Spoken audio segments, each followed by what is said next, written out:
శ్రీ రామకృష్ణ ప్రభ ఛానల్ను చూడండి, మాసపత్రికను చదవండి. స్థాపకాయ చ ధర్మస్య సర్వధర్మస్వరూపిణే అవతార వరిష్ఠాయ రామకృష్ణాయ తే నమః. క్షేత్ర అధిష్టాన దేవతలైనటువంటి శ్రీరామకృష్ణులకు, శారదామాతకు, స్వామి వివేకానంద పాదములకు నమస్కరిస్తూ, మనమందరం కూడా మానవ జన్మ కోరి పొందలేదు, ఇవ్వబడినటువంటిది.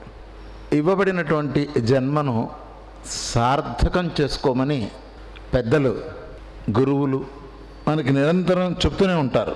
దీన్ని సార్థకత చేసుకోండి, ఈ జన్మ మళ్ళీ దొరుకుతుందని గ్యారంటీ కూడా లేదు. ఇప్పుడు మానవ జన్మ వచ్చింది కదా, మళ్ళీ మానవ జన్మే వస్తుంది అని ఎక్కడ గ్యారంటీ లేదు.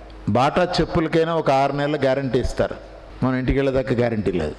అటువంటి స్థితిలో ఉన్నటువంటి ఈ క్లిష్టమైనటువంటి, సంక్లిష్టమైనటువంటి జగత్తులో మానవ దేహాన్ని పొంది, ఇందాక చెప్పిన ఇవ్వబడినటువంటిదే, ఈ చిన్న టైంలో సాధన చేయండి, అనుష్ఠానం చేయండి అని గురువులు చెప్తారు.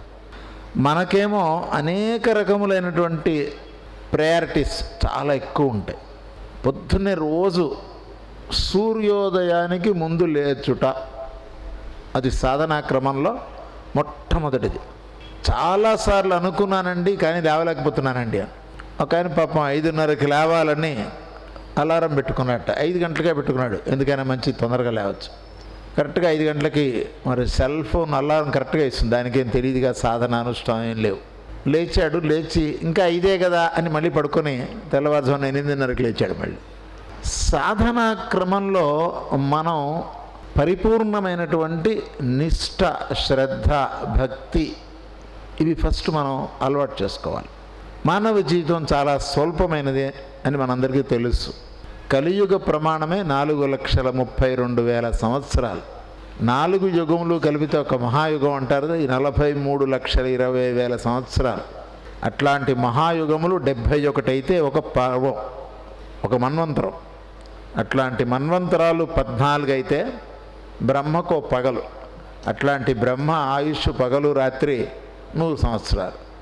ఎక్కడున్నాం మనం? మహా బతికితే 70 సంవత్సరాలు. ఏమైనా వెంటిలేటర్ అది పెట్టి మందులు వేసుకుంటే ఇంకొక నెలలో 2 నెలలు డాక్టర్ రోజు అడుగుతుంటాడు, వెంటిలేటర్ తీసేయమంటారా అంటుంటాడు. ఇంత చిన్న జీవితంలో సాధన చేయటం ఎలా? ఖచ్చితంగా సాధన మాత్రం చేయాలి. ఏమిటి సాధన చేయాలి, ఎలా చేయాలి?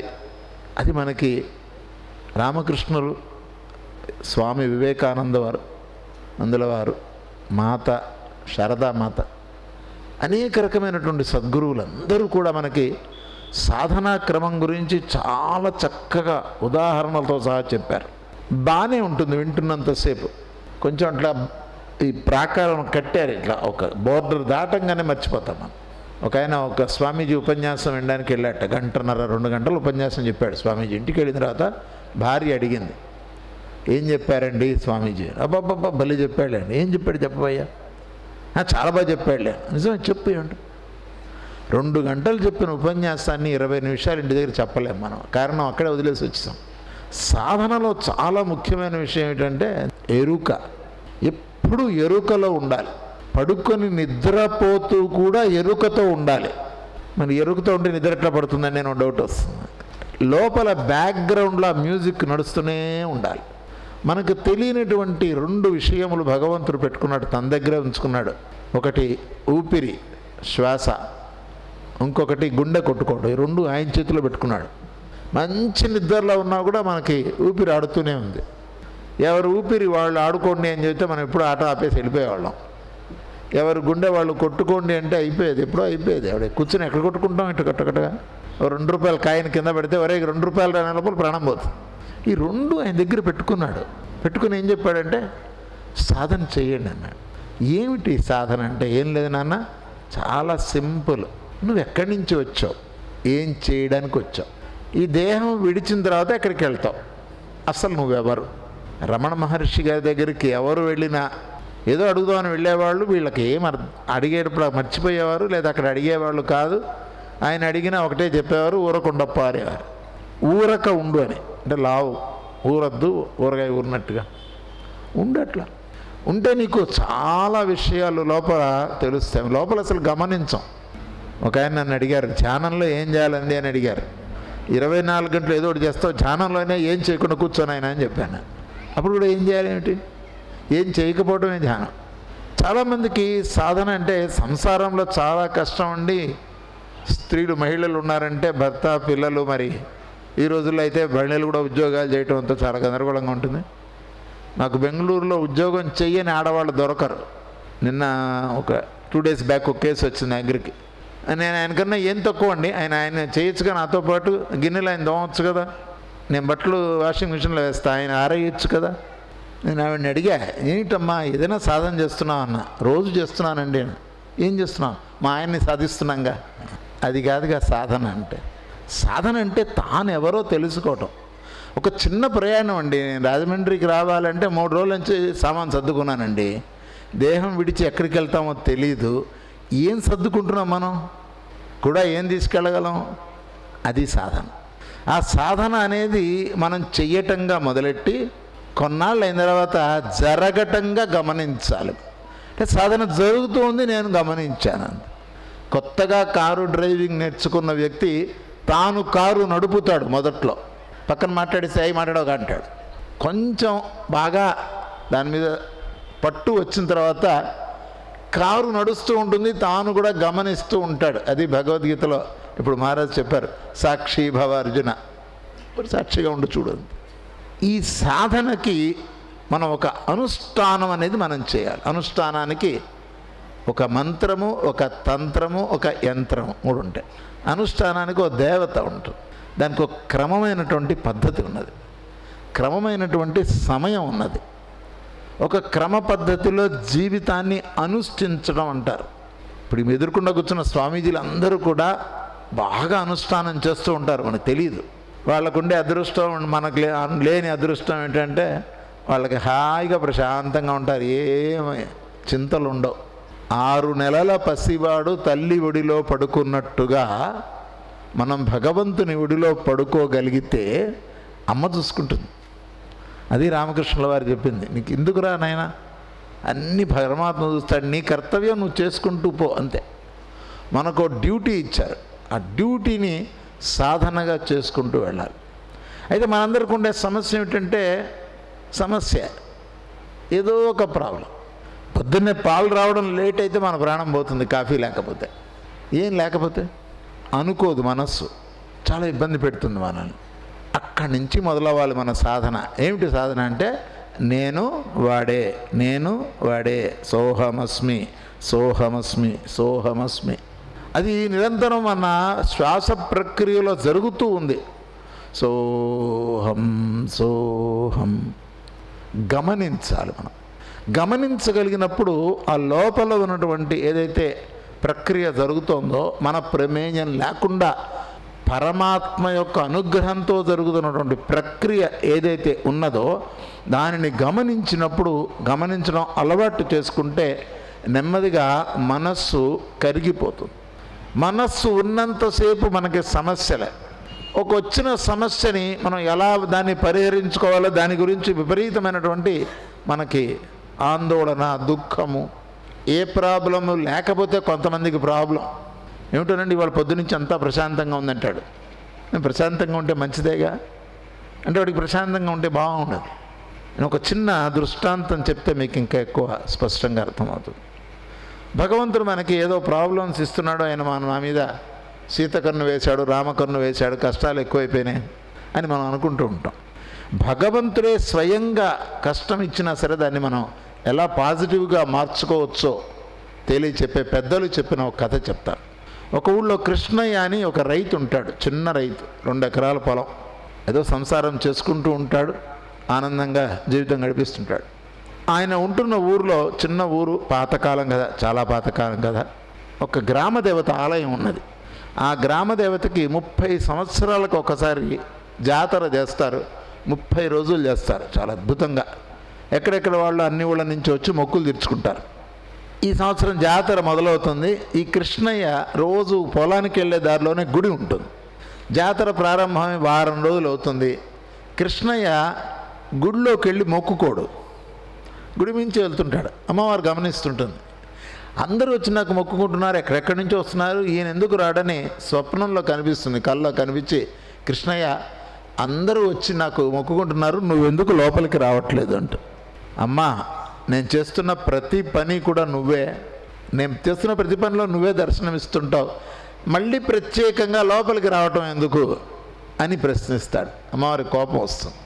నేను వచ్చి పిలిచినా ఎందుకు అని అడుగుతున్నావు, నీకు ఇవాళ నుంచి ఇంటి బయటకు వచ్చి ఏదైనా ఒక ఆకుపచ్చని వస్తువు, ఒక మొక్క లేకపోతే చెట్టో ముట్టుకున్నావు అంటే అది కాస్త బొగ్గైపోతుందని శాపం ఇస్తాం. బొగ్గు రైతు ముట్టుకోకుండా కాదు కదా, ఏం చేయాలో తెలియదు, కూర్చుంటాడు. రైతు అసలు అట్లాంటి శాపం అంటే ఆ శాపంతో మామూలు వ్యక్తి అయితే చాలా దుఃఖపడతాడు. నేరుగా రాజుగారి దగ్గరికి వెళ్తాడు. ఆ రోజుల్లో రాజులు ఉన్నారు. అయ్యా, ఇట్లా మా గ్రామదేవత శాపం ఇచ్చింది. అప్పుడు గ్యాస్లు ఇవన్నీ లేవుగా, అందరూ బొగ్గుల మీదే అన్నం వండుకునేవారు. మీరు ఎక్కడెక్కడ బొగ్గులు తయారు చేయాలంటే నన్ను పిలవండి, నేను వచ్చే చెట్లను ముట్టుకుంటాను, అది కాస్త బొగ్గు అయిపోతుంది. అందరికీ మనం ఫ్రీ కోల్ స్కీమ్ అందుకు ఫ్రీగా ఇచ్చేయచ్చు, మీకు కూడా చాలా కాస్ట్ తగ్గుతుంది. బాగుందని నేను టెస్ట్ చేస్తాడు. ఆ స్థానంలో చిన్న మొక్క తెప్పిస్తే అది కాస్త బొగ్గు అయిపోతుంది. సరే అని మంత్రి గారిని పిలిచి ఒక 2000 వరహాల జీతం మీద ఎంప్లాయ్మెంట్ ఇచ్చి ఈయన చేత ఎక్కడెక్కడ బొగ్గులు కావాలో పిలిచికెళ్ళి చేయించండి చేస్తుంటాడు. ఒక వారం అవుతుంది. అప్పుడు 15 రోజులు ఏం జాతర మొదలు, ఇంకా 15 రోజులే ఉంది. అమ్మవారు గమనిస్తుంది, రాలా లోపలికి. మళ్ళీ స్వప్నంలో గమనిస్తుంది, ఏమి కృష్ణయ్య, ఇంత శాపం ఇచ్చాను, మామూలు వాళ్ళైతే కుంగిపోతారు, నువ్వేంటి రాలేదేంటంటే చాలా వినయంగా నమస్కరిస్తూ, అమ్మ నీ దయ వల్ల నా గవర్నమెంట్ ఉద్యోగం వచ్చింది, నెలకి 2000 రూపాయల జీతం కూడా ఇస్తున్నారు, చాలా థ్యాంక్స్ అమ్మ అంటాడు. ఆవిడకి ఇంకా కోపం వస్తుంది. ఏం తమాషాగా ఉన్నదా నీకు, ఈరోజు ఇంకో శాపం ఇస్తున్నాను చూడు, ఇల్లు దాటి బయట కాలు పెట్టావంటే పెద్ద గుంత పడుతుంది, ఆ గుంతలో పడిపోతావు నువ్వు అని శాపం ఇస్తుంది. బొగ్గులు చేయాలన్నా బయటికి పోవాల్సిందే కదా. మన్నాడు పొద్దున్నే ఏం చేయాలని ఆలోచించి రాజుగారికి కబురు చేస్తాడు. అయ్యా, మా గ్రామదేవత మళ్ళీ కనపడింది అమ్మవారు, మీరు ఎక్కడెక్కడ గుంతలు తవ్వాలో, ఎక్కడెక్కడ బావులు తవ్వాలో, ఎక్కడెక్కడ చెరువులు తవ్వాలో నన్ను తీసుకెళ్ళండి. మీ సైనికులు వచ్చి 4 బోయీలు పల్లకి పంపించండి, నేను పల్లకీలో కూర్చుంటాను, ఎక్కడ దిగాలో అక్కడ దిగుతాను, గుంత అయిపోతుంది, మళ్ళీ తీసుకొచ్చి పల్లకీలో కూర్చుంటే మా ఇంట్లో దించారు. రాజుగారు చెప్తారు, ఓ చాలా బాగుంది ఐడియా, సరే అని చెప్పి 4 బోయీలు తీసుకొస్తారు. ఈయన ఎక్కడెక్కడ కాలువలు తవ్వాలో దిగుతాడు, పెద్ద గుంత పడిపోతుంది, మళ్ళీ తీసుకొచ్చి ఇంట్లో దింపుతారు. చాలా బాగుంది. అమ్మవారికి దండం పెట్టుకుంటాడు. అమ్మ, నీ దయ వల్ల నాకు నడిచే పని తప్పింది, ఓ పల్లకి ఏర్పాటు చేసావు. రాజుగారి జీతం పెంచుతాడు 10,000 వరహాలు, ఎందుకంటే లేబర్ కాస్ట్ అంతా తగ్గిపోయింది ఆయనకి ఆనందం. 10,000 వరహాలు జీతం అమ్మ, ఇంక్రిమెంట్ వచ్చింది, చాలా థ్యాంక్స్ అమ్మ అంటాడు.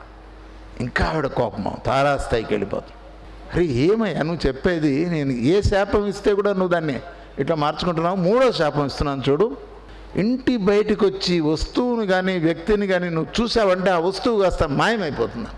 చూడకుండా కాదు, పొద్దున్నే వాళ్ళు బొయ్యిలు వస్తారయ్యా, ఎక్కడికి వెళ్ళాలంటారు, గళ్ళకి గంతలు కట్టండ్రా, బయటకు వస్తే నేను మిమ్మల్ని చూస్తే మీరు మాయమైపోతారు, పలకి మాయమైపోతుంది, కుదరదు అంటాడు. సరే కడతారు. ఇప్పుడు ఎక్కడికి వెళ్దామంటాడు. నేరుగా అమ్మవారు ఆలయానికి పద అంటాడు. సీదా తీసుకెళ్తారు, గుడి దగ్గర ఆపుతారు, పల్లకి కిందకి దిగడానికి లేదు. కళ్ళ గంతలు తీస్తూ ఉంటే అమ్మవారు పరిగెత్తుకుంటూ ఊరే నేను అన్నే మాయం చేస్తావురా, నేనే మాయమైపోతే, నా శాపాలని మాయమైపోతాయి, నువ్వు ఎలా చేస్తున్నావు అని పరీక్ష చేయడానికి నేను చేశాను. అదండి సాధన అంటే. ఒక పట్టుకున్నాడు, ఒక ఐటమ్ని పెట్టుకున్నాడు అంతే. ఏదైనా రానివ్వండి, అమ్మవారే స్వయంగా శాపం ఇచ్చి కష్టం ఇచ్చినా సరే దాన్ని నేను ఎలా పాజిటివ్గా 10 మందికి పనికొచ్చే పనిలాగా మార్చుకోగలను. చిన్న చిన్న కష్టాలు వస్తేనే ఓ అని ఏడుస్తాం మనం. పిల్లవాడికి 100 జ్వరం దాటితే నేను హోమియోపతి డాక్టర్ ప్రాక్టీస్ చేస్తున్నాను. ఒక ఆవిడ పిలుచుకొచ్చింది పిల్లవాడిని, ఒళ్ళంతా కాలిపోతుందండి అంది. నాకు భయం వేసింది. కాలిపోవటం ఏంటంటే జ్వరం చూసా, 100 జ్వరమా అన్న. అంటే లేదండి, మా కొత్తగా పెళ్ళైంది, పిల్లవాడు కొత్తగా పుట్టాడు, నాకు కొత్తగా ఉందండి, ఎప్పుడు అసలు మేము చూడలేదు ఇట్లాంటివి, 100 జ్వరాలు ఎప్పుడు చూడలేదు. అదేంటమ్మా, జ్వరం లేకుండానే నువ్వు ఇంత అయినావా? భయం, విపరీతమైన భయం. ఏమిటో తెలియదు. ఎందుకు తెలియదు? సాధన లేదు, జీవితం అంటే తెలియదు, ఏం చేయాలో తెలియదు, పొద్దున్న లేచిన దగ్గర నుంచి ఏం మాట్లాడుతున్నారో తెలియదు, ఏం చేస్తున్నారో తెలియదు. ఇంకెక్కడ సాధన? సాధన అంటే మనం తెలుసుకోవాల్సింది నేనెవరు నిరంతరం లోపల. దానికి ఒక మంత్రాన్ని గురువు దగ్గర తీసుకొని ఆ తీసుకున్న మంత్రాన్ని ఊరికే వదిలేయకూడదు, అనుష్ఠానం చేయాలి. ఒకటేమో సాధన, ఇంకోటి అనుష్ఠానం. అనుష్ఠించండి, అనుష్ఠించండి, అనుష్ఠించండి. నాకేంటి అని అడగద్దు, దీనివల్ల నాకేంటి అని అడగద్దు. అలా అనుష్ఠించుకుంటూ పోతే నేను చెప్తున్నాను, మీకు ఆశ్చర్యపోతారు, అద్భుతమైనటువంటి సాధన జరుగుతుంది. సాధనలో 3 మాటలు చక్కగా మన స్నేహము, తర్వాత కాల జాగరణ, మూడోది గుణనిధులు, గుణాలని భగవంతుడికి అర్పణ. అది చాలండి. ఇది అనుష్ఠించండి. ఈ మంత్రం 3 మంత్రం అనుకొని అనుష్ఠించండి. 10 మందికి ఉపయోగపడేట్టుగా మనం జీవితాన్ని మలుచుకోగలగాలి. అది సాధన. ఒక ఊళ్ళో ఒక ఆయన ఉన్నారు, పల్లెటూరులో ఉంటారు. ఆయన సరే పల్లెటూరు అంటే పొలం పని చేసుకొచ్చి వాకిట్లో పడుకుంటాడు. ఆ రోజు పౌర్ణమి, చక్కగా బయట నొలక మంచం వేసుకొని అన్నం తిని కడుపు నిండా పడుకుంటాడు. పైన ఆకాశం వంక చూస్తాడు, నక్షత్రాలు, ఆకాశం అంతా బాగుంటుంది. ఆయనకు ఒక చిన్న డౌట్ వస్తుంది, ఈ ఆకాశం గబుక్కున మీద పడితే ఎట్లా అని. పడచ్చు కదా, ఆయన ఆధారం లేదు, ఎక్కడ పందిరి గుంజలు లేవు, గబుక్కున మీద పడితే ఎట్లా అని ఆలోచిస్తాడు. ఇంకా నిద్ర పట్టదు, నేను తెలిస్తే నిద్ర పట్టదు. ఇంకా ఒక పేషెంట్ నా దగ్గరికి ఒక ఆవిడ వచ్చి రాత్రిపూట నిద్ర పట్టట్లేదు మాస్టర్ గారు అంది. ఏంటమ్మా ప్రాబ్లం అన్న. పడుకునే ముందు చిన్న ఆలోచన వస్తుందండి. నేను హైదరాబాద్లో ఉన్నప్పుడు నేను, ఏంటి ఆలోచన అన్న, రేపు పొద్దున్న పని మనిషి వస్తుందో రాదో, గొర్రె తెచ్చింది, ఇంకా అసలు ఇక నిద్ర పట్టదు. రాకపోతే ఏమవుతుందన్న, నేనే తోముకుంటా, మరి ఏడవడం ఎందుకన్నా, ఏమో సార్ చిన్నప్పటి నుంచి అలవాటైంది సార్ అని. ఏమిటో తెలియదు, దుఃఖం ఎందుకు పడుతున్నామో తెలియదు, సుఖం ఎందుకు పడకూడదో తెలియదు. ఈయన సరే ఇట్లా కూర్చొని పైన చూస్తాడు ఆకాశం. ఆకాశం మీద పడితే గబుక్కుని ఎట్లా, దీన్ని ఎక్కడో పందిరి గుంజలు ఉండాలి, ఎక్కడో సపోర్ట్ ఉండాలి, స్తంభాలు ఎక్కడ ఉన్నాయని వెతకటం మొదలెడతాడు. అన్వేషణ సాధన. ఆ సాధనలో క్రమంలో వెతుకుతూ పోతుంటాడు. ఊళ్ళు దాటుతాడు, ఎక్కడికెక్కడికో వెళ్తాడు, ఇంకా పనులన్నీ మానేస్తాడు. అందరినీ అడగడం, ఆకాశం మీద పట్టలేదు, పందిరి గుంజలు మీరు చూసారా? అందరూ పిచ్చోడు, పందిరి గుంజలు ఏమిట్రా, ఆకాశం అంటే ఏం లేదు అని అందరూ పాపం ఎగతాళి చేస్తుంటారు. అలా ఒక ఊరు దాటి పూర్వకాలంలో ఊళ్ళు దాటితే ఒక మధ్యలో ఒక ధర్మసత్రం లాగా ఉండదు, అక్కడ పడుకుంటారు. మళ్ళీ పొద్దున్నది మళ్ళీ స్టార్ట్ చేస్తారు. ఈయన వెళ్తూ ఉంటే అక్కడ ఒక స్వామీజీ ఉంటారు. ఈయన స్వామీజీని అడుగుతాడు, స్వామీజీ ఆకాశం పట్టలేదు, పందిరి గుంజలు ఎక్కడనే మీకు తెలుసా అంటాడు. ఆయన నాకు తెలుసు అంటాడు. ఫస్ట్ టైం, ఇప్పటిదాకా అందరూ తిట్టారు, ఫస్ట్ టైం మాత్రం ఆయన నాకు తెలుసు. మీరు చూసారంట. నేను చూసా, రామకృష్ణ మహారాజు అమ్మవారిని చూసినట్టుగా నాకు చూపిస్తారని. చూపిస్తా అంట. ఇక ఆనందానికి అంతు లేదనమాట. చూపించండి మహారాజ్, చూపించండి అంటే చూపిస్తాను. మధ్యాహ్నం 12 అయింది, నాకు ఆకలేస్తోంది, కొంచెం భిక్షాటం చేసుకొని అన్నం తీసుకొని రా, మేము భిక్షాటం చేసి జీవిస్తాం, నువ్వు కూడా భిక్షాటం చేసుకురా. తెస్తానండి. అది చూపించాలి, 12 వందలు ఇవాళ చూపించాలి, ఏమైనా సరే. సరే అని ఒక గిన్నె, ఒక పాత్ర లాంటిది ఇస్తాడు. వెళ్తూ ఉంటే ఆయన స్వామీజీ చిన్న కండిషన్ పెడతాడు. నీకు పందిరి గుంజలు చూపించాలంటే ఒక కండిషన్ ఉందయ్యా. ఏమిటదని, నువ్వు ఎవరింటి అన్నం అడగడానికి వెళ్తావో ముందర ఆ ఇంట్లో వాళ్ళని తిట్టిన తర్వాత అడుగు. తిడితే ఎవరైనా పెడతారా స్వామి? నేను మామూలుగా అడిగితేనే బెటరు, తిడితే ఎవరు పెడతారు? కాదు, తిట్టు ఏమైనా సరే అంటాడు. వెళ్తాడు. ఫస్ట్ ఇంటికి వెళ్ళి అమ్మా మాదాకోవడం అమ్మా అనేది అంటాడు. చెయ్యి తీరిక లేదు పోయా అంటుంది. ఏం చెయ్యి తీరిక లేక ఏం చేస్తున్నావు మధ్యాహ్నం పని లేదా నీకు? ఇంత అన్నం పెడితే చచ్చిపోతావా అని 4 తిడతాడు. తిట్టేసరికి ఆ ఇంట్లో వాళ్ళకి విపరీతం కోపం వస్తుంది. ఆ ఇంటి ఆయన ఇంట్లో ఉంటాడు, వాడు కర్ర తీసుకొస్తాడు తనడానికి. నువ్వు అన్నం అడుక్కోవడానికి వచ్చి తిట్టడం ఏంటి, రా బుద్ధి లేదా అని పరిగెత్తుతాడు. ఇంకో ఇంటికి పోతాడు, అక్కడ తిడతాడు. 4 ఇళ్ళు. ఒక పక్కన కాళ్ళు కాలిపోతున్నాయి, ఆకలేస్తోంది, ఎండ, తొందరగా పందిరి గుంజలు చూడాలి. ఆ సాధన వదలలేదు చూడండి. ఆ ఏం ఏది ఉంది అది మాత్రం మర్చిపోలేదు. ఇంకో ఇంటికి వెళ్ళి అమ్మా అన్నం పెట్టమ్మా అంటే, ఉండు నాయన ఒక్క నిమిషం వస్తున్నాను. ఒక్క నిమిషం ఏంటి, కాళ్ళు కాలుతుంటే నీకు బుద్ధి లేదా? నుంచో వచ్చి తెలుస్తుంది ఎండలో, ఇంకా ఒక్క నిమిషంటా అని మళ్ళీ తిడతాడు. టీచర్కి ఆవిడ గబగబా బయటకు వచ్చి, రానాయన వరండాల్లో కూర్చో, బావి దగ్గర కాళ్ళు కడుక్కొని రాపో, నువ్వు ఎంత అలిసిపోయినావో పాపం, ఏ తల్లి కన్న బిడ్డవో నువ్వు, దా ముందర మజ్జిగ తాగు, ఒక గ్లాస్ మజ్జిగ తాగు, రేపటి నుంచి ఎక్కడ అడుక్కోవాక, నీకు ఆకలి ఏం కానీ నా దగ్గర రా, నేను పెడతాను అని ఆ కడుపు నిండా అన్నం పెడుతుంది. వాడికి ఆశ్చర్యం వస్తుంది. పెట్టిన తర్వాత అమ్మ మా గురువుగారు ఉన్నారు, అక్కడ కూర్చున్నారు స్వామీజీ. సరే ఆయనకి ఇంత ఆకులో కట్టించి ఆయన వస్తాడు. స్వామి దగ్గరికి వచ్చిన తర్వాత స్వామీజీ అడుగుతాడు, ఎట్లా ఉంది ఎక్స్పీరియన్స్ అంటాడు. ఏం ఎక్స్పీరియన్స్ స్వామి, ఆ తలకాయ పగలగొట్టేవాడు నేను తప్పించుకోకపోతే. కానీ ఒక్క ఆవిడ ఉంది, ఎంత ప్రేమగా నేను తిడుతూ ఉంటే ఆవిడ ఎంత ప్రేమగా నాయన తిన్న ఆయన కొంచెం మజ్జిగ వేసుకొని ఆయన పులుసు వేసుకొని ఆయన అని కడుపు నిండా పెట్టింది. నాకు చాలా ఆనందం వేసింది మహారాజు అంటే. ఆవిడేరా పందిరి గుంజా. అట్లాంటి వాళ్ళు అక్కడక్కడక్కడ ఉన్నారు కాబట్టే ఆకాశం మీద పడలేదు, లేకపోతే ఎప్పుడో పడేది. అదండి సాధన. మనందరం ఒక మాట అనుకుందాం ఈరోజు, ఓకేనా? మనందరం పందిరి గుంజలు అవుదామా? ఎంతమంది రెడీగా ఉన్నారు? Thank you very much. నాకు అవకాశం ఇచ్చినటువంటి ఆర్గనైజర్స్కి, స్వామీజీ మహారాజ్కి, రామకృష్ణ పరమహంస వారికి అందరికీ నమస్కారం. Thank you.